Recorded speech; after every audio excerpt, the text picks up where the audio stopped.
House Speaker Mike Johnson says he was with President Trump yesterday when Trump's dramatic feud with Musk escalated on social media. And in an interview earlier today, the speaker hit back at Musk's criticisms of the Republicans' bill.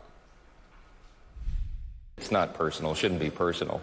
I don't tell my friend Elon I don't argue with him about how to build rockets, and I wish he wouldn't argue with me about how to craft legislation and pass it.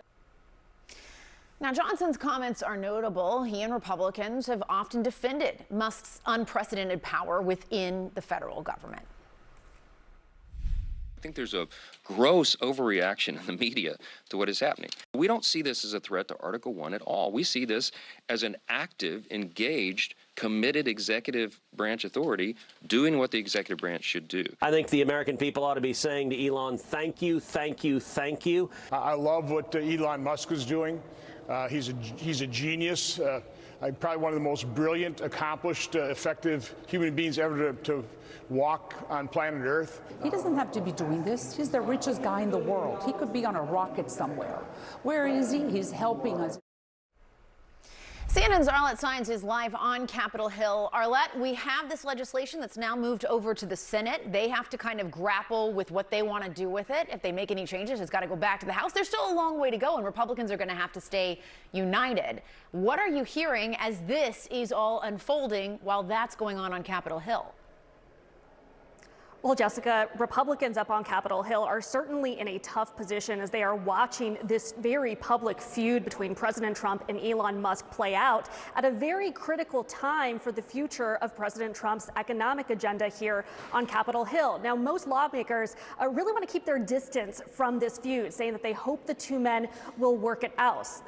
The House leadership, like Mike Johnson, have said that they hope that this could be resolved, and they are arguing that it's not going to have any impact on the president's bill that's making its way up here on Capitol Hill. You even have Majority Leader Steve Scalise saying that the conference is more united than ever, even as this fight is playing out. But there are some conservative lawmakers who have expressed concern that a prolonged fight could cause a distraction. And then there are others who are seizing on Musk's initial opposition that set off to this huge rift when he said that this bill spends too much money. Here is a sample of how Republican lawmakers have been reacting to this over the course of the day.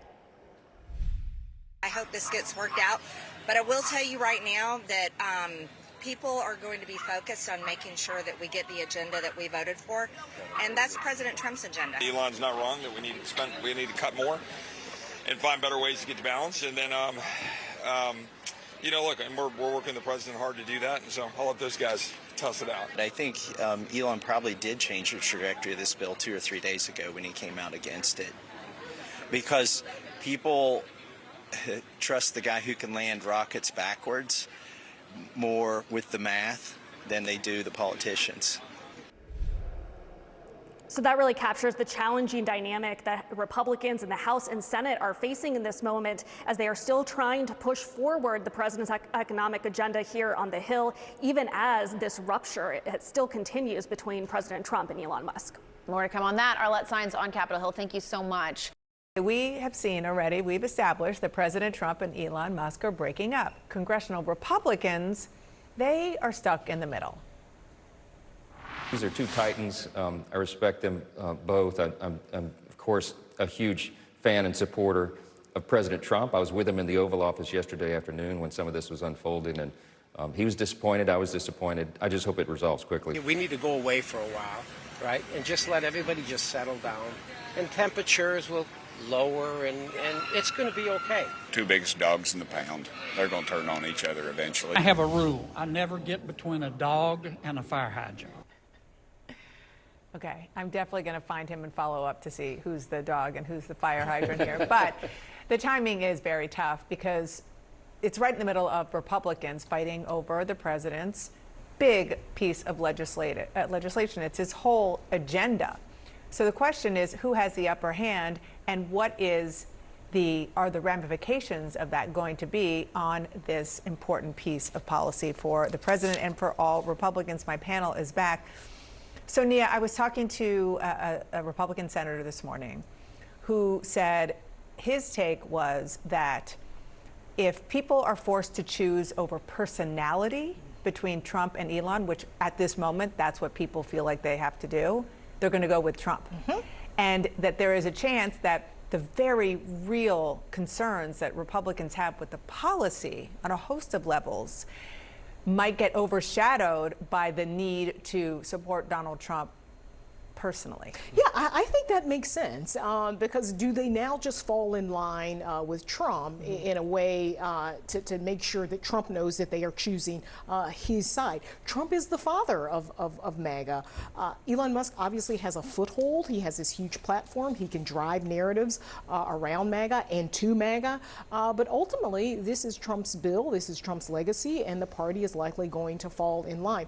I do think Trump is pointing, or Musk is pointing to some problems with the bill, right? That it explodes spending at a time when he was trying to cut spending.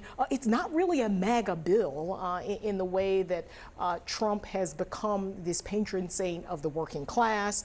They're very much hurt in this bill. It is a kind of giveaway to the rich. Not that Musk is concerned necessarily with that part of it, but it does go against some of this fundamental idea that there should be cuts. Well, yeah, I mean, I think that sort of goes to the fundamental question that it hasn't yet been answered, which is on economic policy, what is MAGA? MAGA is whatever it is at that moment that President Trump says it is, right? Right, and I think what's sort of instructive to look at is what happened in the House. So there were many concerns from House Republicans about the spending, about the deficit, about various elements of the bill. This is not surprising. It's a small margin and a diverse range of views within that conference. And at the end of the day, Trump won. He got everyone on board and he got enough support to push that bill through. And I think that is because Trump, as you said, Dana, controls the MAGA movement. What the MAGA movement believes in is what Donald Trump says the MAGA movement believes in. He has that power over the movement. And so I think as you look to the Senate, there are some more intransigent members there. There are some people that are more willing to buck the president. But at the end of the day, Trump has shown time and time again that he gets what he wants, particularly when it comes to Republicans. So I think there's undoubtedly concern within the Republican Senate group about this deficit problem that Elon Musk is raising and railing against over the last week. But I think you don't underestimate Trump when it comes to pushing something across the finish line. And so you have that very real dynamic. You heard that the House Speaker is speaking out about it, trying to get everybody to calm down.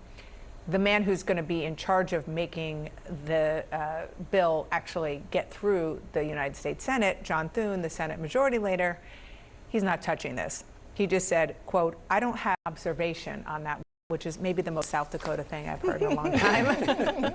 As a Minnesotan, I can relate. There you go. So the interesting thing about this, and again, the question is not are the vast majority of Republicans going to go along with Donald Trump? Of course they are. The problem is the very small margins. An interesting part of this that I think has been lost a little bit is that the big problem on this bill for these fiscal conservatives is that it balloons the national debt, according to the CBO estimates.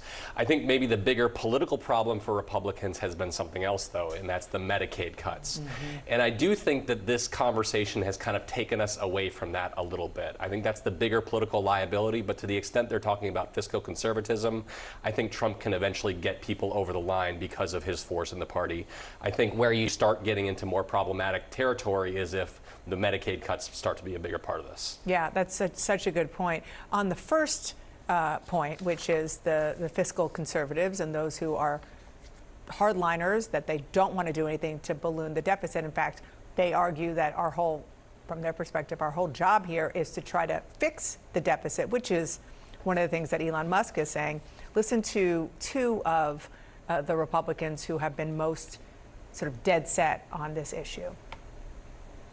I trust the math from the guy that lands rockets backwards over the politicians. I think the patient is on life support, and if the Senate thinks they're going to rehabilitate it and rewrite it, I think they're endangering this patient. Elon's got, I think, a strong opinion that I think is noteworthy because of his work in DOGE, that we should do more and do better. I can't disagree with that. We should. Congress is notorious for not delivering. I think we should deliver with better spending restraint in order to guarantee lower deficits.